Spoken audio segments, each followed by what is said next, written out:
اعوذ باللہ من الشیطان الرجیم، بسم اللہ الرحمن الرحیم۔ ایام فاطمیہ جا رہے ہیں۔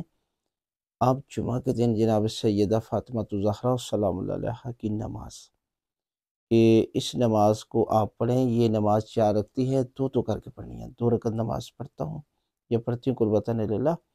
پہلی رکعت میں سورہ الحمد کے بعد 50 مرتبہ سورہ توحید، اور دوسری رکعت میں سورہ الحمد کے بعد 50 مرتبہ آپ نے سورہ زلزال کی تلاوت کرنی ہے۔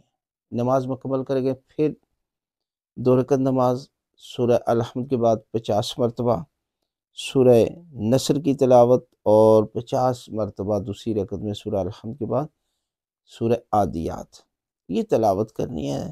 اور اس کے بعد تسبیح کا ذکر کریں، دعا مانگیں تو خالق کائنات بی بی کے صدقے میں آپ کی دعائیں جو ہے وہ پروردگار قبول فرمائے گا۔